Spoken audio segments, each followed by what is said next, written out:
as a president? Obama is a radical communist, and I think it's becoming clear. That's what I told people in Illinois, and now everybody realizes it's true. He is going to destroy this country, and we're either going to stop him or the United States of America is going to cease to exist. Is there any... Do you still hold regrets against not having long enough time to debate against President Obama? I don't have any regrets. I went into Illinois. People told me at the time I didn't stand much of a chance of winning. The idea was to bear a true witness. The man is an abomination. He is someone who has actually advocated infanticide, that when babies are the target of abortion, if they happen to escape the abortionist's intention and are born alive, he actually supported the idea that those babies should be set aside to die. That is a man with such a seared conscience, I can't even understand why anybody in their right mind would consider him worthy of political support. That's a violation of conscience that is inconceivable. And even some of the most hardline pro-abortion people in America rejected that abomination, and he did not.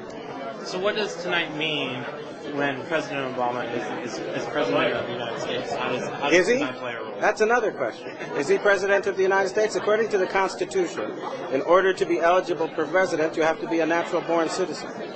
He has refused to provide proof that he is, in fact, a natural-born citizen. And his Kenyan relations say that he was born in Nairobi at a time when his mother was too young to transmit U.S. citizenship. So I'm not even sure he's President of the United States. No, that's not a laughing matter.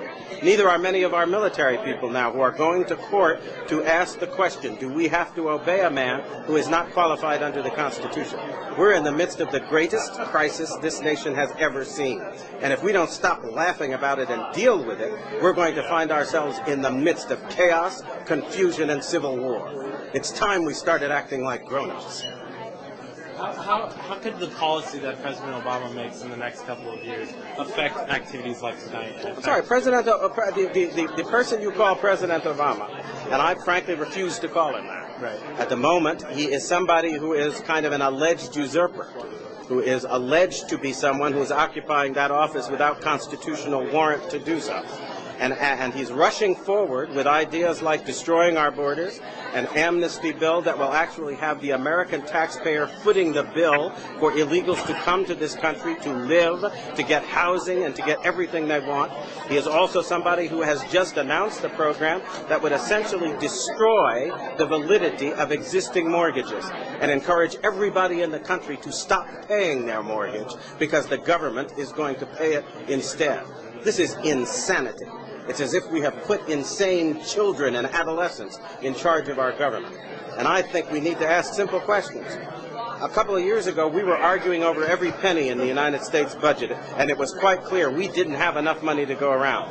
Well, somebody asked me where we came up with $2 trillion in the course of the last 6 months. Did we wish for it out of the air? Have people gone mad in this country? You don't have that money.